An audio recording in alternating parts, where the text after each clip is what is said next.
Hello, Lisa here. Welcome back to my channel, or welcome if this is your first time stopping by. Today we are going to be doing a recent deck roundup. There will also be probably a book or two in here as well. There usually is. But before we get into all the things that have come into my collection since the last time I made one of these videos, just a quick reminder, if you are new here, hello, my name is Lisa and I am a tarot content creator here on YouTube, obviously, but I am also a deck creator and an author. I will throw a graphic up so you can see some of my work and where you can find it. But without further ado, let's get into all the things that have come into my collection recently. So first off, I want to talk about the Mindscapes Tarot. If you caught last video, I was doing one of my last videos. I did a monthly deck review and I talked quite extensively about my work with this deck, but I did want to highlight it here. This was actually sent to me by the publisher at John's request. He had reached out to me and asked if I would like to share it with you all, and I said absolutely yes. This is a beautiful deck, and to hear my more comprehensive thoughts about it and about how pleasantly surprised I was by, gosh, how well thought out this is, in the minor arcana especially, how much symbology is in here, and what a story is told with these cards. I definitely encourage you to check out my monthly deck review because I got into a lot more detail. But I will tell you, this is more than meets the eye. And I think the thing is, when you see this, your first thought maybe, as mine was, wow, the minor arcana, just, it's kind of empty. There's beautiful landscapes. Of course, the artwork is stunning, but it can feel like there's not a lot going on, and that can make it challenging, especially if you are newer to tarot or if you really rely on seeing the interactions between people or familiar Rider-Waite-Smith-esque compositions in order to kind of think about what the card means. However, where this deck really shines is that there is a clear progression in the minor arcana. In fact, you can kind of see that we are kept in a very similar environment. Here's the stone suit, which is the pentacle. So here's the 6, and then the 8, and then the 9. We are clearly in the same, there's a progression, there's a story happening, and that does happen throughout the minor arcana. So it isn't just, hey, there's a couple trees on this card, which is what it can look like at first glance. And so I would definitely encourage you to, again, watch my monthly deck review. I went into a lot of detail, and I really had the opportunity to dive in and understand this deck and really spend quality time with it, because my Badass Unicorns and I have my main perk for Badass Unicorns, which is my top tier in my membership, is we do a monthly sort of workshop together where we kind of get under the hood of a deck, and this was the deck we worked with, and we usually do some practice readings, and we build a practice around it, and then we test that practice, and it's really cool, but we use this deck for that. And so I really got a chance to get really under the hood and understand why cards like this make sense for the card that it represents. And a lot of that is thanks to a very well done and thorough guidebook that John created. And he really does not leave you wondering why the image is what it is for that card. And if you have this deck and you've been hesitant to reach for it, or you're just not sure how to work with it, I would really encourage you to spend time with the guidebook, and in particular, pick a suit, any suit of the minor arcana, and read it from ace to 10. Just like I encouraged you to do with my Unicorn's Journey Tarot, because there is a progression happening. There is a narrative. There is a bit of a story that takes place. I would call it a story. I don't know if everybody would, and you'll see that. You'll understand the progression, I think, better, and I think there's a lot of thought that went into this. There's a lot of symbols that are tucked away that you wouldn't expect, and it's just a very well done deck. So really excited. It is more than just pretty art on cards, although it is also that. So the Mindscapes Tarot is a sweet one, and I'm so grateful I got a chance to check it out, because I was on the fence of whether I was going to pick it up, because I was worried it would be too sparse. But I think this is an especially great treat for people who missed out on decks like the Majestic Earth Tarot. And in fact, between the two, I would say this offers a lot more substance to its landscapes. But if you are drawn to if you're drawn to the art, if you're feeling yourself connected to the art, I think it's worth checking out, particularly since it is mass market. It's easy to get a hold of. And I will completely own my stuff here, y'all. I have been hard on Hay House and their cardstock, and it's made me hesitant to pick up many of their decks, to be completely honest. However, I have shuffled and used this deck quite a bit already, and the cardstock isn't doing the weird warpy thing. Like, it's got a bit of a bow. I'm not going to pretend it doesn't. It does have a bit of a bow there. And so the cards do have just the ever so slight bit of very slight, like, you'd have to really be looking for it. But it's not doing that weird warpy thing. And I would like to think that that means that Hay House has updated their cardstock somewhat. Or maybe I just got lucky, but this one is holding up really nicely. This reminds me a lot more of like the older Hay House cardstock, like with decks like when the Lightseers Tarot first came out mass market. This reminds me more of that. It has a different feeling finish. It doesn't feel quite as cheap. I don't know how else to describe it. It doesn't feel quite as like papery. It feels like it, and it hasn't done that like strange, weird, warpy thing. And like I said, I have shuffled this a bunch already. So pleased about that. Very, very pleased. Because that is the other thing that gave me pause is I haven't been a big fan of Hay House's cardstock for a bit now. And this feels good. And the box has a beautiful rose petal finish on it. The guidebook's nice and chunky. Like I do feel like they put some effort into this production value and it really shows. So anyway, really happy about that. I know that's more of a review than I typically do in these recent deck roundups, but I did want to share.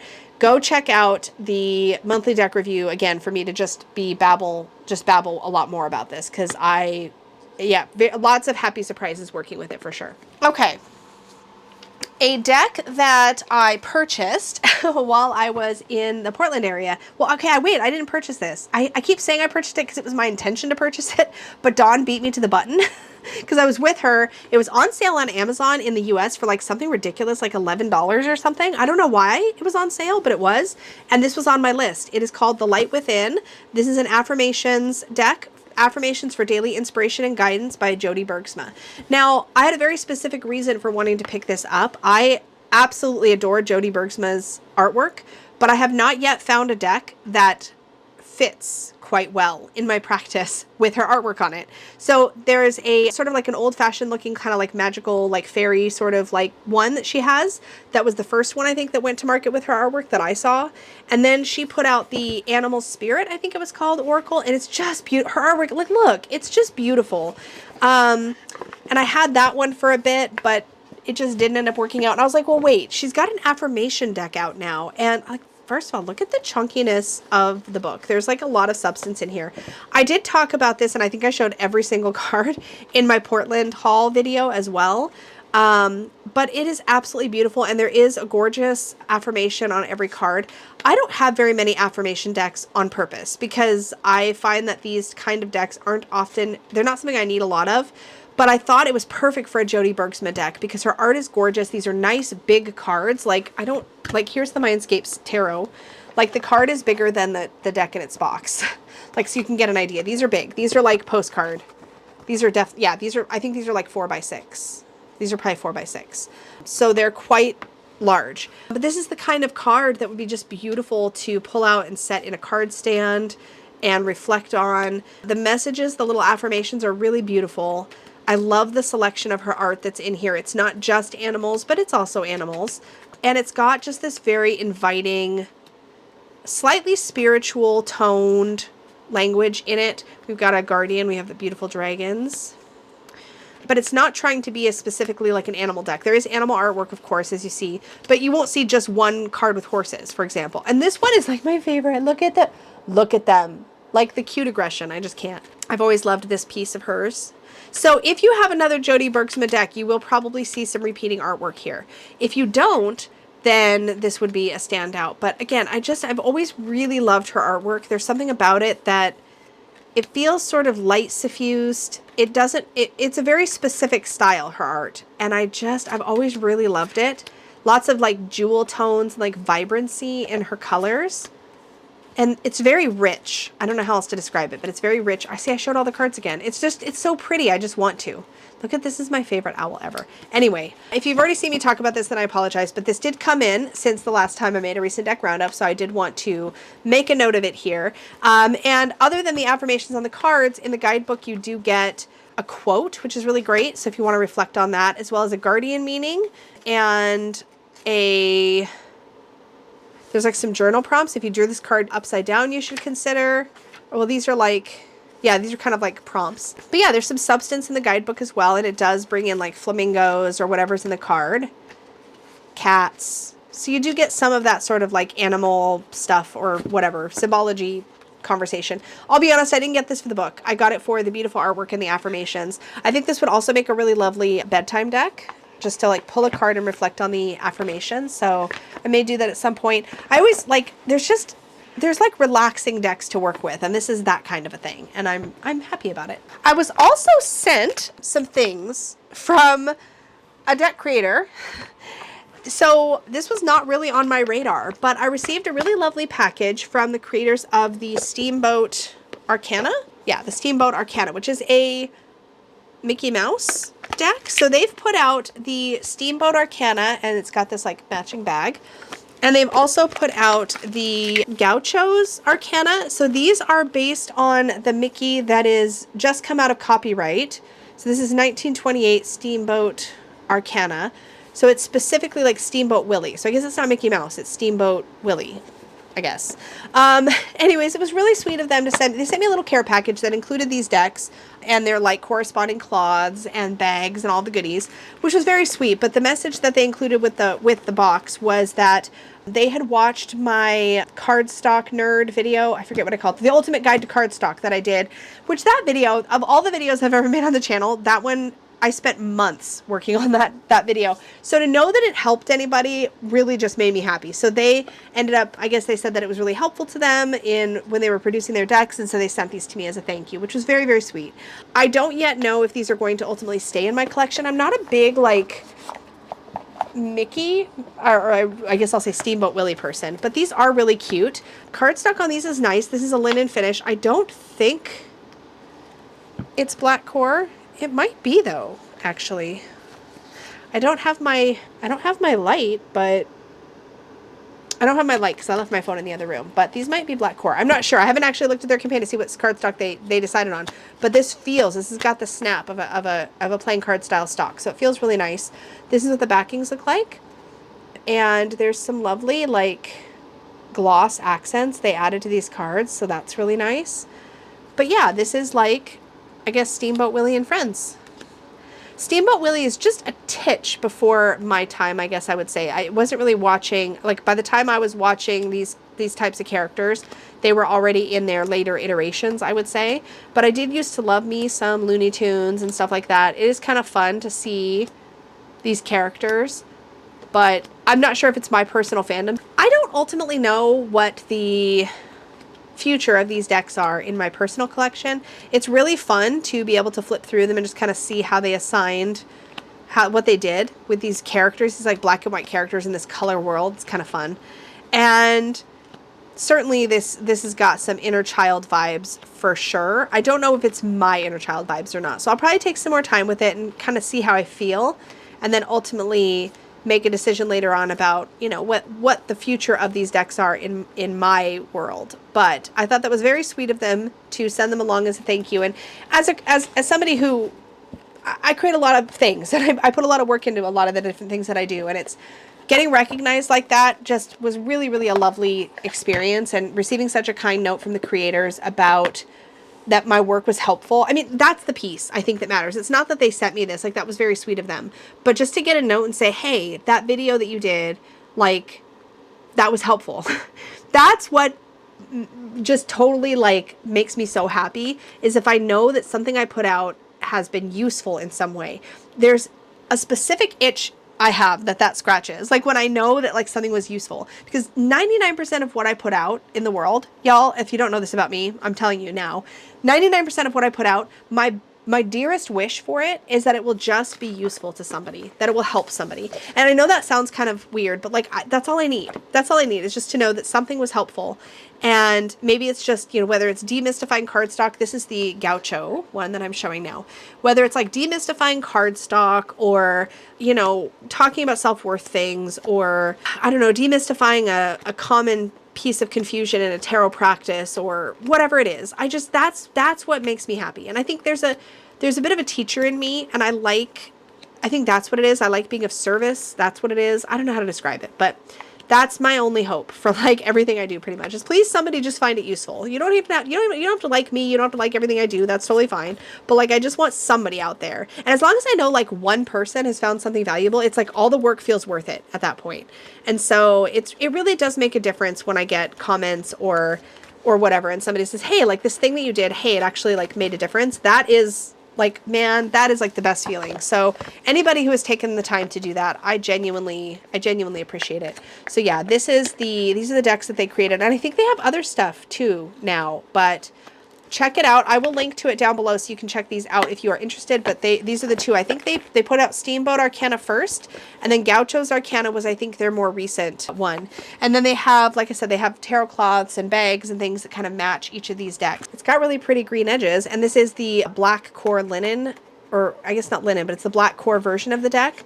I don't know that I need the guidebook, but I mean, given that there's like clearly supposed to be one, like there's space in here for a guidebook, and as far as I know, the deluxe edition came with a guidebook. I don't know what happened here. I don't know why this one doesn't have a guidebook. If any of you know or have purchased and can give feedback, I would love that, but like I was really bummed out, to be honest. And so I went back and checked, and yeah, the pictures on the Tevada listing show it with a guidebook. So I don't know what the deal was, but anyways, this was the deluxe edition. Look at the cool cutouts on the box. Like, I don't know how sturdy that is. It feels pretty sturdy. I can't remember whose channel I saw this on. It might have been, oh gosh, it might have been Sylvia Fairlight Tarot. I can't remember whose channel I saw this on. Anyway, it's got this narrative quality, right? There's this like girl who's interacting with her environment. And that's what grabbed my attention. It's got this very like look at this Empress where she's like got this almost like earth goddess here. Here's the Emperor. But I have to admit, I was really, really in like the guidebook, I think, is in multiple languages, but English was one of the languages. And I think there is a bit of a story, but like, look at this Hermit card. And I mean, it's absolutely beautiful. But it's funny, I got it in, and as soon as I saw there was no guidebook, it's like I just deflated because I just don't know. Like, there's clearly a story here with this main character. She's clearly having interactions, and I want to know what they are, but I don't have a guidebook. I don't have a guidebook, and I'm so sad about it. So again, if any of you have this deck or know what the deal is, like, I'd like to have the guidebook. I'm just confused. Anyways. But unfortunately, because I don't have the guidebook, I feel this like lack of desire to work with it. And I think I'm being a little bit bratty about it, like a little bit petulant, kind of. Like, I want to know. I want to know what the intention is because it's the same girl. And I was really drawn to it because I felt like there must be a story. Like, I love this Nine of Cups. There must be a story here. And I want to know the story. Like, y'all know me in story in decks. But when I see the same character throughout a whole deck, like that's what I did with my deck. Like, look at this Six of Swords and how that is the bridge. Like, I want to know. I want to know what happened. And so I'm struggling a little bit with it. So maybe I was too impulsive to pick this one up. But for now, I think I just need to set it aside and like either get over myself or figure something out. But I don't know how easy this is to get a hold of anymore. It was obviously, I think it was like near the end of its run of stock. It must have been for there to be no guidebook. So I don't know. I don't know what the story is. Like I said, I haven't heard back from Tevada. Maybe I should follow up and try again. I don't know why they're not getting back to me. But yeah, it literally says, this collector's edition includes 78 cards and a booklet. Like, but there's no booklet. And it was not inexpensive. I think I spent like quite a bit of money on this deck. So I'm like, where's the book though? And I saw other people unbox it and they had books. So I don't know. And I just don't know who to reach out to. So anyways, if anybody knows, it says this is US Starwheel Game Systems. I don't always know how to contact some of these creators. And this one, I don't know. It says, flock of birds nest atop ancient trees and butterflies dance gracefully among the flowers. Angels patrol the land with compassion while demons lurk in the darkness, feeding on greed and desire. The spirits, as embodiments of the forces of nature, faithfully follow their respective magical powers together, maintaining the balance and harmony of this world. The little girl knew that she was about to embark on an unforgettable, fantastical journey, walking alongside her spirit friends, exploring the true meaning of life in this magical forest. Like, I want to know. I want to know more. I want to know more. And I'm pouty about it, and I'm sad about it, and I don't know what to do about it. But here I have this deck that I feel like is missing such a big part of it. Like, the story is a part of it, and I want to know. I want to know. That's what I have to say about that. I don't know what that's going to mean for me in this deck, but that's what I have to say about that. Let's talk about a book. Actually, it's out of order, but it is totally relevant because this is super... My other two books are like are not really relevant to tarot, but this one is. This is Tarot and Oracle Card Reading for Dummies by Charles Harrington. So please tell me you know who Charles Harrington is. If you don't, go look him up right now. But his most recent thing that some people might know him from is he did the Vampire Tarot that Llewellyn came out with I want to say a few months ago, but it was probably last fall, and has a lot of other work out in the world you should definitely check out. He's written other guidebooks for other publications as well, but he partnered with Wiley to do this Tarot and Oracle card reading for dummies book. Now, I have not held in my hands a for dummies book in at least 10, 15, 20, probably at least 20 years, if I'm being honest. And there was something so satisfying about getting this in my hands. So this came to be, Charles actually reached out to me and asked if I was interested in taking a look at this. And I said, absolutely yes. And I didn't know what to expect. But y'all, this is like, legitimately, this is like tarot reading for dummies. Tarot and Oracle reading for dummies. But it is really great. It's really great. I had such a kick going through this. And I haven't read it cover to cover, but I flipped through a bunch of different sections. And it is very broken down. It is very simplified. This is an excellent kind of all-in-one sort of primer, I guess, on different ways to approach reading. Whoa, that was stuck together. I don't know why I did that.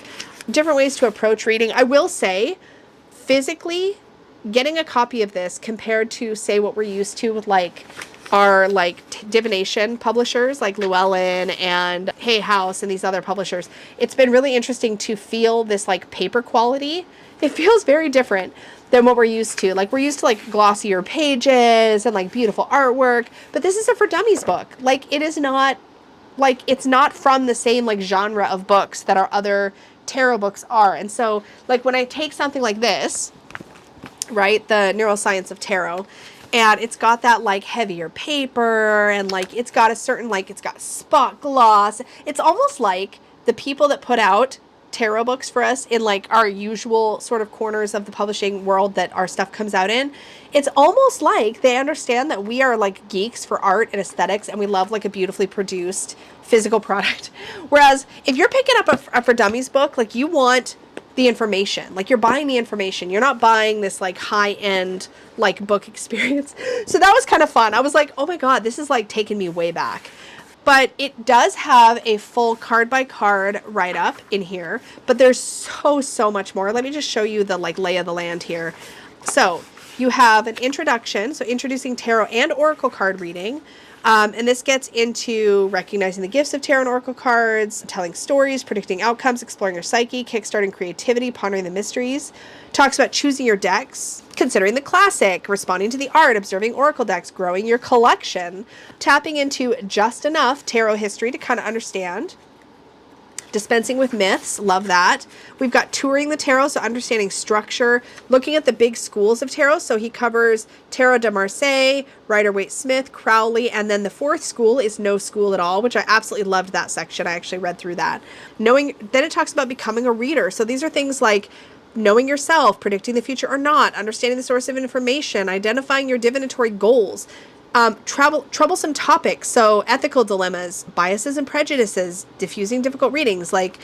Practice is the other key to success. It's reading as often as you can, recording your readings, learning from mistakes. There is so much here about learning how to read tarot for others that is really, really great. There's stuff here about caring for your deck and about experimenting with different ways of engaging with your decks. Talks about the mechanics of a reading and spreads or how you ask questions. There's a whole chunk here. Chapter 6 is mechanics, so it covers having no question, being careful what you ask, mapping a spread, shuffling the cards, riffle, waterfall, and wash spread methods are covered, drawing and laying out the cards. Then we've got a whole bunch of spreads, including a 7 chakra spread, which is really cool, by the way. And then you have making connections. Again, a whole bunch more official meanings, your intuition, deciphering pips, doing tarot step by step. And then you have all of your card by card meanings. And there's more after that. You have oracle cards, different oracle systems, divining with oracle cards, spreads for working with oracle cards, and then things that can kind of trip you up as a new reader, lessons that Charles learned at the table. This is Charles's go-to everything guide on how to read the tarot. And what's neat, if you've never navigated a dummies book, is that it's written in very plain, easy to understand language. And dummies books often have little call out boxes. They'll have little tips that are identified with little icons in the margins. A remember here with a little ribbon tied to a finger. Again, if you've ever worked with or read a Something for Dummies book, you'll totally know the vibe here. All these like little call outs. It's really hard to describe, but this makes it very interesting to read. It feels like it feels very accessible. There's summaries of what happens is going to be in like every single chapter, so you know what you're getting into. There are also usually some sort of like wrap-ups, there's techniques, there's practices, there's these little call-out icons, obviously just for this book, like where it says it's in the cards. This is talking about making up a fictional fortune teller and read your cards in their voice, giving a friend a reading in which you respond to their question with questions of your own, trying all the spreads in chapter 7 and then make up a few of your own, draw a card and try to emulate one of the characters in it for the rest of the day. Like, this is the kind of stuff, there's warnings. It's a classic for dummies book about tarot, written by somebody who knows the tarot. And it's quite clear in this that it would be a really, really fun read. Again, it's not going to feel like giving your deck human feelings. Like, did you see that? Talks about, look at this, growing too fast. Look at this. There's a section on buying too many decks right away. Thanks to the popularity of video-based social media platforms. Okay, Charles.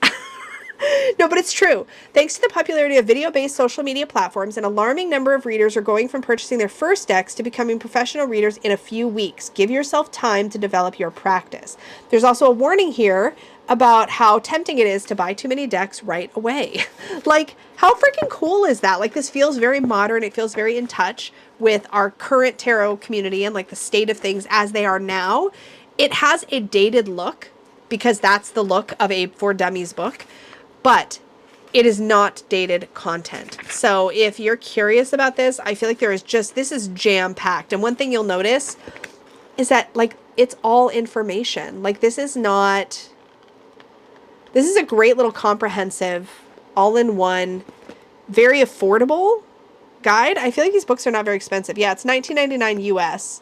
And yeah, so it says on here, inside, explore the history of tarot, understand intention-based readings, pick the right card deck for you, learn the RWS meanings, explore oracle card themes, work with tarot and oracle spreads, conduct readings for you and others, and perfect your reading technique. Such a fun take on a beginner's tarot book, and very different than the usual kinds of things we see in the market. So I think it's worth checking out. Truly, I think it is, especially if you're thinking of somebody who's a little mystified by the whole thing. This doesn't really, the one thing I will say about this kind of a book is it does not presume you know anything. So it's starting from scratch and really like going through everything, assuming you know nothing. And that's something that really popularized this particular book line years and years ago. Like, I remember in like the 90s and the early 2000s, like, you could get a For Dummies book on any subject. Obviously you still can. And it was a great way to take something that could be really overwhelming. I remember there used to be a ton of them on computer things, software. I'm pretty sure I had an Excel for Dummies book back in the day. It was such a great way to learn because it would break everything down and make it so simple. And when I found out that Charles, when he reached out to me and said he was working on tarot and oracle reading for dummies, I was like, are you kidding? That's amazing. So yeah, absolutely. So happy to share this with you all. So if you got this, let me know. And if you've peeked at it and have been curious, I hope I've given you reason to maybe look at it a little closer. But such a fun read and so accessible. Love it. Love it, love it, love it. Okay, more decks. Time to talk about more decks. I did get, this is the 100 Divinations for Uncertain Days. This is the Almanac of Birds by Maria Popova, McNally Jackson Books. This is 100 Divinations for Uncertain Days. If you watched Danny and I on Hot Takes, I lost my mind about this deck when I saw it. I got it in, I pre-ordered it, which I don't often do on social media, but I did. It's got this kind of weird, like, I don't know how I feel about this clamshell style box where it opens like this. I don't know how I feel about that, but here we are. First of all, do not just toss to the side this little pamphlet. It actually has a lot of interesting information in it. I did read it. It gave me kind of a peek into the point of this deck. I was shocked how much of a brick this deck is, though. It is humongous. It's huge. I can usually shuffle large decks, but this is 100 cards. It is a pretty stiff feeling cardstock. It does have give, but it's quite stiff. And unfortunately, even despite the size, let me just show you with the tarot card here. Even despite the size, I find the text seems a little small on some of these cards, but let me just show you the physical size first. So here is the Mindscapes, and here is the Almanac of Birds. It's big. I would say 3 by 5 probably, which is smaller than the Jody Bergsma deck. But how do I shuffle this? It's so big. I mean, I guess I could side shuffle it. I'd have to kind of drop shuffle it. Okay, well, I mean, they don't need to stay in order. It's fine. But I was kind of surprised how small the text is on a lot of these. I don't know why, but I guess I just assumed the text would take up more space on the card. So it can be a little bit small to read. But so this is poems, essentially, by Maria Popova. And I think she has a whole thing called, I forget what it's called. Somebody told me before, because I didn't know about her. There it is. She's the creator of the Marginalian, which was created in 2006 under the name Brain Pickings, which is included in the Library of Congress Permanent Digital Archive of Culturally Valuable Materials. She's written some long books, but this tells like how this deck came to be, how these pieces came to be. I really wish it was a little easier to read the name of the bird here. It's not always, and I think that's just the title straight out of, I think it's the Audubon books.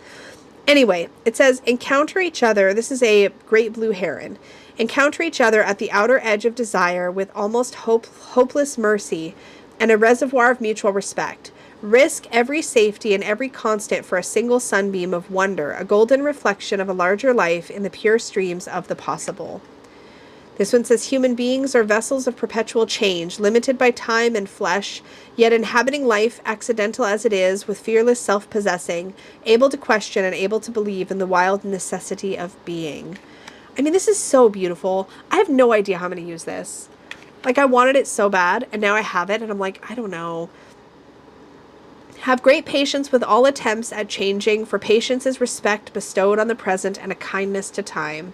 Dwarf, thrush, male. I guess I can read them better than I thought I could. This is a flamingo, and it says, under the surface of the present exists a sea of possibility. To reach it, a person must wade in the muddy rivers of change and traverse the uncertain without sinking. I need to think of, like, I mean, obviously I can pull this in accompanying tarot. I haven't really decided how or why, but I know that shuffling is going to be very, very challenging. So I got to figure that out. But I'm like, part of me is tempted to trim it. But like, as you can see, some of the art goes up. Like, I could definitely take the borders off. But my concern is that if it's not trimmed perfectly, plus that's 100 cards. That's a lot of cards to trim. If it's not trimmed perfectly and it gets uneven, it'll be even more difficult to shuffle anyway. To be a true friend, be gentle with the child in each other who is not easily approached, yet will suffer and suffer when not seen or cherished, and who will remain a friend to you, even when you become a stranger to the child in you. Oh, that is beautiful. See, this is what sucked me in the first time I saw this. It's so pretty. It's so pretty. So I got to figure out like how to physically handle it because I have like big hands and I can generally, like, I can do this, but like, it's like kind of clingy, I guess, to itself. I don't like that the back, I can't speak. I don't like that the backs has this almanacofbirds.org. Like, that's cool, but like, also I don't need that. I want to shuffle it, but I think I have to split it. So let me just split it into like, I guess 4 piles, and we'll just kind of shuffle those piles. Oh, it's big though. Like, it's kind of doable, but this doesn't even feel like a deck that's meant to be shuffled, if that makes any sense. It feels like a deck you're supposed to just like put in its box and like pull a card at a time and just like sit with it, I guess. I don't know. I can't figure out what I'm going to do with it yet. But I mean, the poems are beautiful. This could, I mean, I suppose I could use this exact same way I want to use the Jody Bergsma deck, just to like pull a card and like reflect on it. But I kind of want to use it as like a journal prompt deck. I think that's kind of what I'm thinking, but I don't know what that's going to look like yet. So I don't know. But it's beautiful and I don't regret it. I just don't know what I'm going to do with it yet. So, I mean, there are worse things to be trying to figure out. But won't this look beautiful on a shelf? So, I mean, I'll put it on my shelf. And then maybe now and again I'll just pull one out and I'll just do some free writing or some journaling. But it is really beautiful. I just wish, if you made it smaller, it'd be even harder to read. So I don't think smaller was going to be the solution. And less cards would have kind of defeated the purpose. But like, great value for what you get. It's beautiful. I don't know what to do with it yet. Okay. Oh, I have one I haven't opened yet. Let's open it together. This is the Trash Panda Tarot. I bought this in the middle of a Glittering Gators because Danny showed it. And I was like, pardon me using a very sharp knife on camera, but like this is sometimes how I roll. Little Athame action on camera. Danny showed this and I just fell in love with it. Partly because it's just so irreverent and fun. And it's not because I have a specific affinity for pandas. So we'll see how that works out for me. But it does have so much playfulness in it. And it's freaking great. It's freaking great. So there is a little guidebook with some little write-ups in here. I think I just love the personality in it. It's so, like, there's a s'more, there's a grape soda, a spork, and some dice on the magician's table. And he's holding a banana up in the air, and there's a snake. And, like, I can't. It's so great. I can't. It's so great. It's such a silly deck. And the cardstock actually on this feels really nice. It's got weight to it. It feels like it's probably 330 GSM black core. It actually feels like it. Just look at it. He's got pizza. Like it's such a fun, silly, goofy, like playful deck. I mean, he's riding an alligator or a crocodile. I don't know. I'm sorry. I don't know my swamp creatures or whatever. But like they're sharing some grape soda, probably. Like, wait, as the devil, he's dressing up as a... Is he dressing up... Is it a raccoon dressing up as a raccoon? I'm so confused. Oh, no, it's a raccoon cookie jar he climbed into. Oh, I get it now. Okay. The tower is a dumpster fire. I mean, yes, absolutely it is. Of course it is. I love that they're like all worshiping the moon together. That's great. This is so fun. Oh my god. I could just look at this all dang day.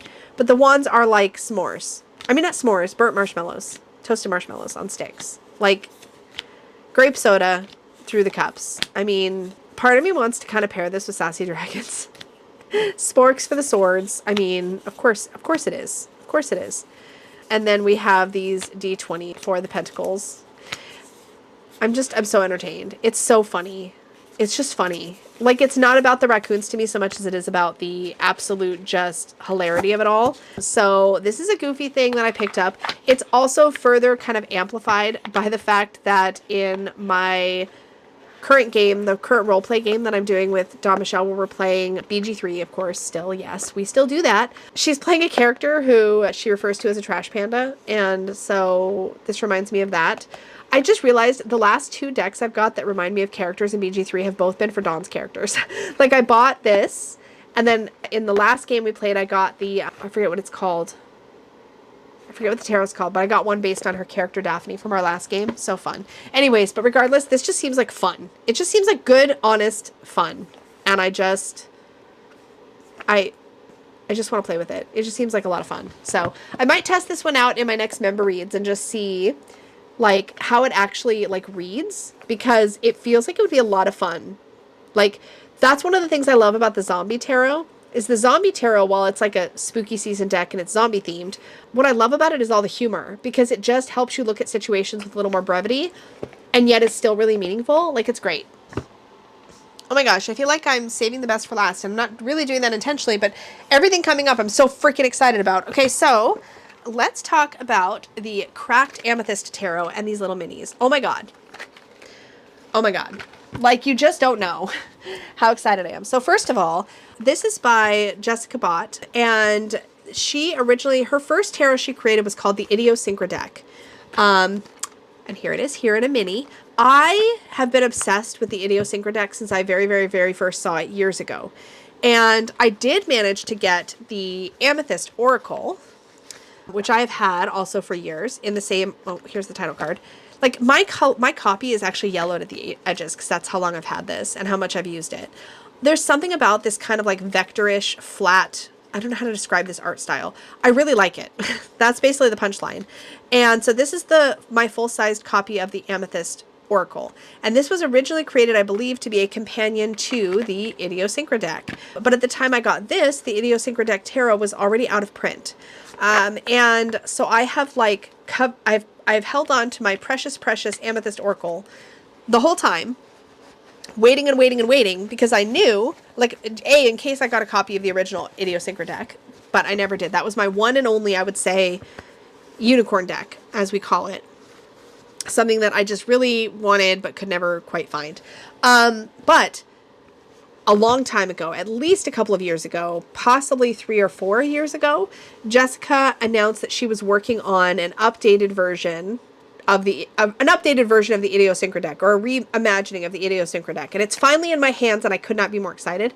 And it's called the Cracked Amethyst Tarot. For a long time, she called it the Jessica Tarot, I think. I think she just called it the Jessica Tarot for a long time. And I have been waiting and waiting and waiting and waiting and waiting. And while I've been waiting for this deck to come out, she has put out a couple of other decks. And I'm like, but please finish this one. And it's finally here, and I'm so excited. And I've been waiting and watching. I'm going to definitely put this sticker in my sticker journal. So it's here. Look how beautiful. I haven't even gotten a chance to like look at it yet. And I mean, like, it came in, but look at the backs. Oh, it's rose petal. Oh, I like rose petal. Okay, this is the inside of the box, and it's got edging, but it's like a matte silver as opposed to a like metallic gilding. It's like a painted edge that's got a metallic finish to it, as opposed to like, it doesn't feel sharp like a metallic, you know what I mean. We have a little book here. Oh, what? Oh, what is this? This is not what we normally see in a guidebook, and I am so freaking here for it. What? Okay, wait, let's look at the Fool. What is this? Beginnings, potential, spontaneity. A small seed with the potential to grow anywhere it lands. Will it land somewhere it can grow and multiply? Or will the adventure end with the seed landing where it cannot grow? Excuse me, the entire guidebook is like little, like, infographics? I don't know what you call them. What do you call these? Somebody who knows should tell me, because that's freaking amazing. Instead of like writing entries, she did these like little illustrations the whole way through the... I am obsessed. I did not know that about this. That is incredible. Anyway, here we go. So we have the Fool. I'm not going to do I want to do a full walkthrough, but I can't do it in this video. So if you're interested, you should know the drill by now. But if you're new here, in my recent deck roundups, if there's something I've showed that you want to see, like every single card, and you want to hear me riff on it and talk about it, drop that in the comments down below. Upvote each other so I know what y'all are most interested in. Second and third each other's suggestions. You know the drill. So that I know what to prioritize in my filming schedule. But I would love to do a real deep dive into all of this for sure. Because holy cow. I need to see the Nine of Cups. That's really what I'm about right now. Oh, it's perfection. It's hot cocoa. It's a fire. It's contentment. It's, oh, yes. Okay. It's not a man with a bunch of wine and a funny hat. This is amazing for the Two of Swords. This is literally what I describe all the time when I read this card, which is that we think we got to go this way or that way, like that direction or that direction. And sometimes there's a third option. I don't know. Made sense in my head.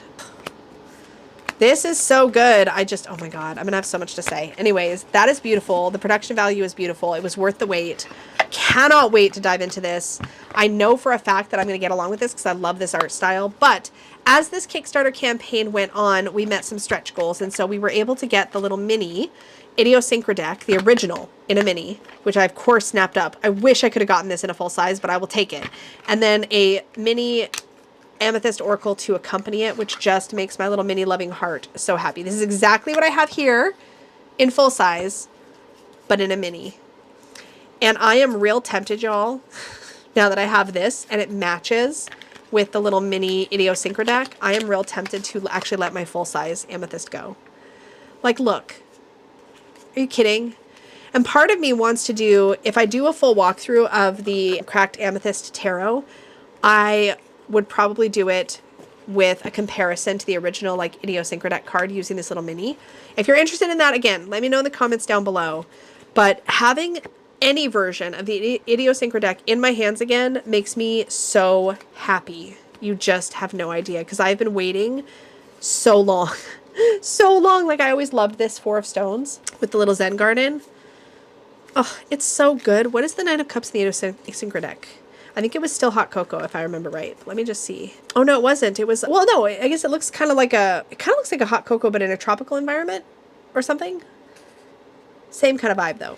Obsessed. Love that I'm finally holding this deck that I've wanted for, like, years in my hands. But I have to say, the Cracked Amethyst looks like it's going to be what, you know, a version that is in line with Jessica's art style as it is today. But having these little minis, this makes me so freaking happy. These are so cute.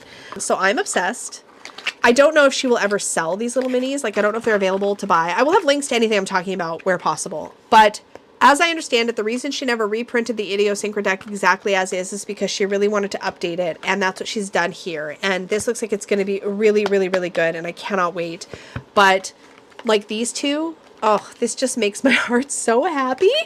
Anyways, so yeah, I will hopefully do a video on that if y'all want to see that. I mean, I'll probably do it anyways, but it's helpful to know that you all want to see it also so that I know it's something I should prioritize.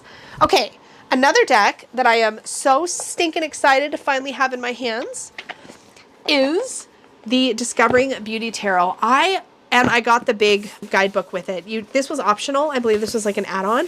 But this is great because it has Sophia's, like, all her notes and, like, scraps and, like, markings from planning out and, like, making this deck and all of her research. And this part makes me super excited. And then, of course, she also has, for every card, she has poems in the card entries.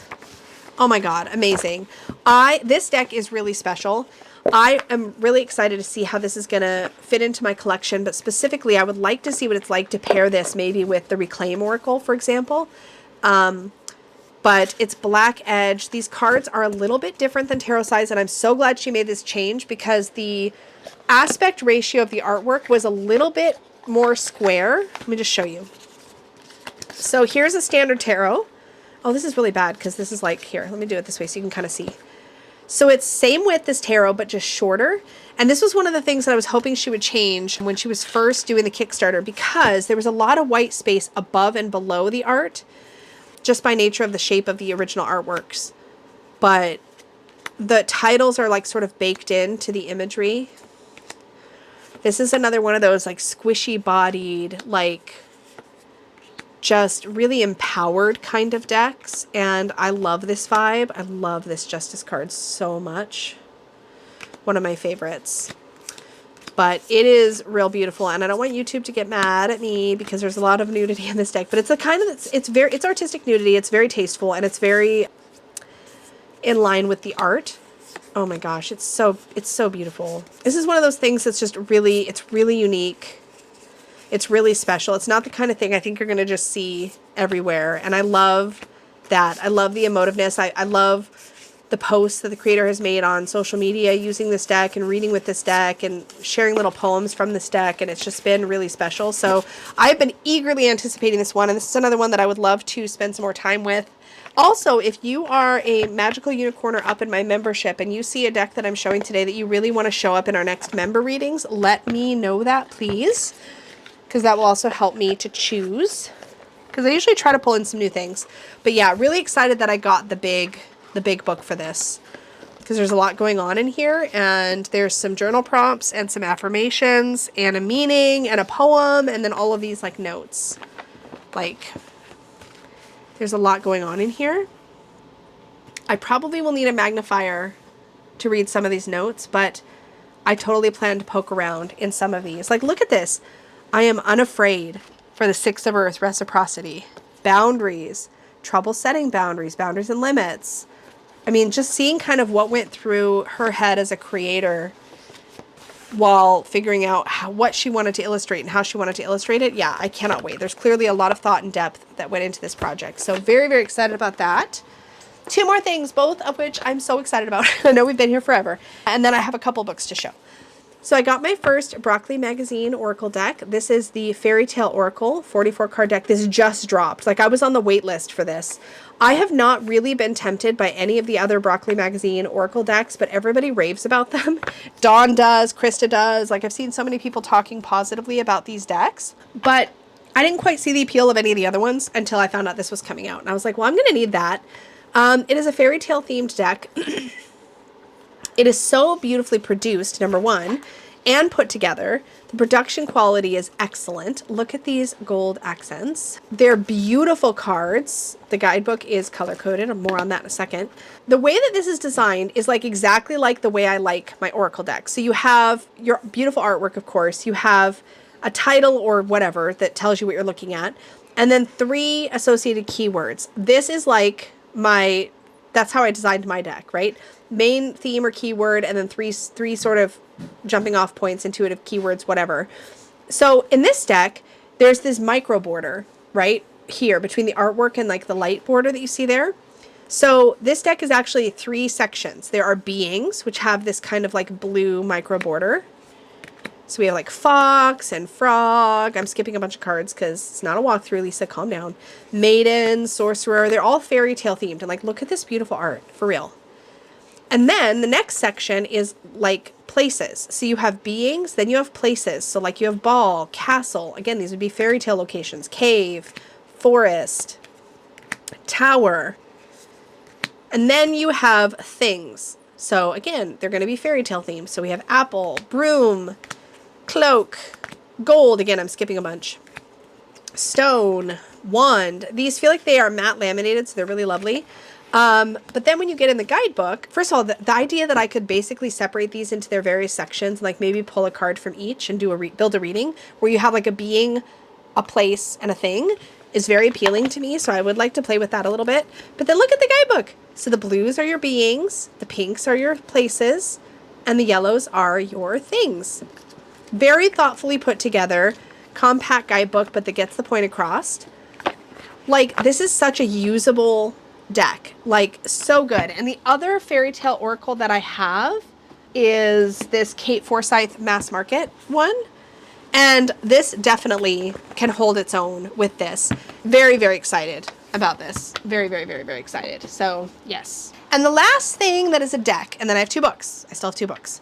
The last thing is the Quiet Rebel Tarot. I'm so excited. I have the Quiet Rebel Oracle, but I knew this was coming out, and so I've been kind of waiting to work with my Quiet Rebel Oracle until this came in because I knew I wanted to use them as a pair. I backed this the moment I saw it on Kickstarter. Like, I am obsessed. I can set that aside. That's a card. This literally came in the day that I'm filming this video, and I'm so excited because I would have had to wait. Like, I don't really have to wait, but I don't work with any of these decks until I show them in the recent deck roundup, so it would have gone in my recent deck roundup pile for a whole nother month. But it literally arrived today, the day I needed to film this video, so that's amazing. Here's the backs. And if you have seen the Quiet Rebel Oracle, it's the same kind of vibe, right? It's like kind of like collage, but color. But it's kind of like, it's a contained collage, but hilarious themes and like empowerment themes. Like we have the free radical for the fool, the hustler for the magician, the third eye spy for the high priestess, the badass gardener for the empress. I'm going to skip ahead. Again, if you want a full walkthrough, let me know. The oh crap moment for the tower is so, like, look at her face. Like, is that not the most perfect thing? The plot hole for the 4 of cups. And she's literally, look at this. Where did the story go? An unfinished mystery. Like, it's amazing. The tide turner, the queen of cups. The tip jar, the 6 of pentacles. The spark of madness, the ace of swords. The mind maze, the 8 of swords. The big bang for the ace of wands. The power struggle for the 5 of wands. And this says, I'm the one. Pick me. You need me. I'm here for you. Choose me. Oh my God. The uphill battle for the 7 of wands. The flamethrower for the page of wands. Okay, I need to see what she has for the 9 of cups because, like, that's like one of my cards. Okay, so let's just see. That's right. The wish granter. The wish granted, rather. I did see this already because I went and looked. What about the page of cups? The heart stirrer. Oh my gosh. The peacekeeper for the king of cups. Oh my gosh. The beautiful mess for the 2 of pentacles. That is so perfect. The beautiful mess for the 2 of pentacles. I mean, this is irreverent and fabulous, and I cannot wait. It feels great. This was printed in the UK. Yeah, it was made in the UK. Lovely. And if I recall correctly, I think Lynn had to pack all these herself. So way to go, Lynn. This is amazing. It showed up. I'm so happy. I mean, I can't remember the whole story here, but so glad to finally have this in my hands, and I cannot wait to work with it. Okay, I have 2 books to show, 1 fiction, 1 non. While I was in Portland, on the way back, we didn't get a chance to actually go to Powell's Books while I was there. It was totally my decision. Actually, we had the chance, and I was like, nah, let's not. So we didn't go because it can be very overwhelming. But there is a little Powell's Books, like, mini kiosk, I guess you could say, at the airport. And I stopped in there just for something to do because I was killing time at the airport on my way home. And I spotted this, and I about lost my mind. So it is a book about dragons by Peter S. Beagle, and it's brand spanking new, and I had no idea. This literally was published where does it say?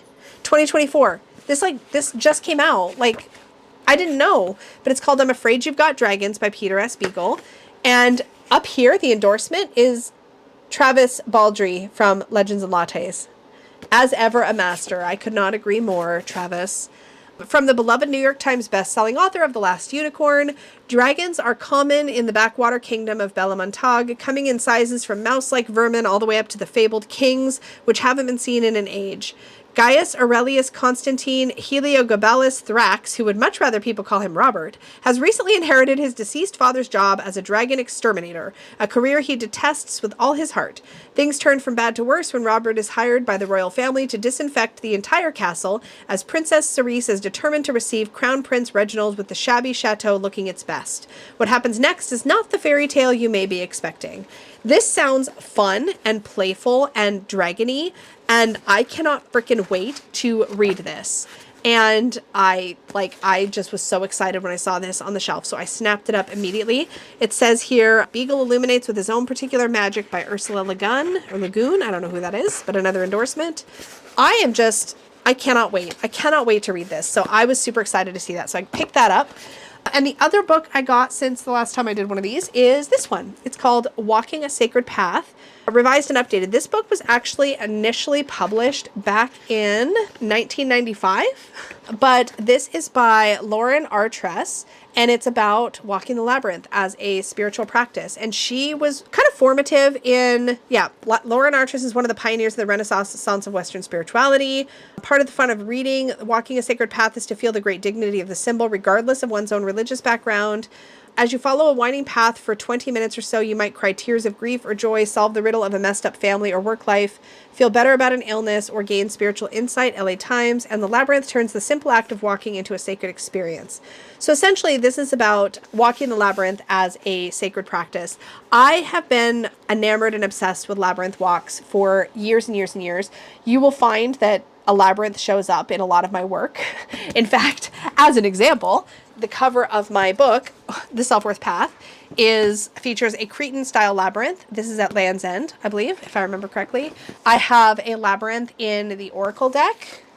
I can't remember if I managed to get one into the Unicorn's Journey Tarot, but I know I got one into the Unicorn's Journey Oracle. I have always been obsessed with labyrinths. I've walked labyrinths many, many times, and I find it to be a beautiful practice, but I realized I'd never read the book, who is by the person who essentially sort of like invigorated this practice in the West. And so this is kind of like a classic. It's, again, not new.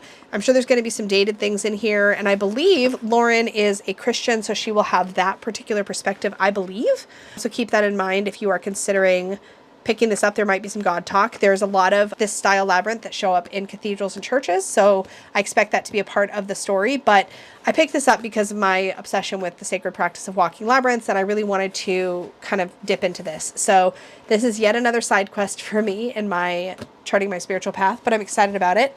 And I cannot wait to read it, and I will report back once I do, but it may be a bit because my nonfiction TBR is hideously high. I mean, so is my fiction, but my nonfiction is hideously high. Oh my goodness, lots of goodies came in since the last time I made one of these videos. Thank you so much for hanging out with me while I chatted about all of the things. And of course, do let me know down below if there's anything you want to learn more about, see more of, walk through, more talk, etc. Let me know down below so I can prioritize my content. I don't always get to every single request y'all make in the comments, but I do try to notice the ones that are the most requested, and I try to put those in my schedule. So definitely let me know down below if there's something like that you want to see a full walkthrough of, etc. Let me know. As always, extra big thank you goes out to my Unicorn Fam channel members, but thank you all for watching and engaging with this content. I appreciate every single one of you.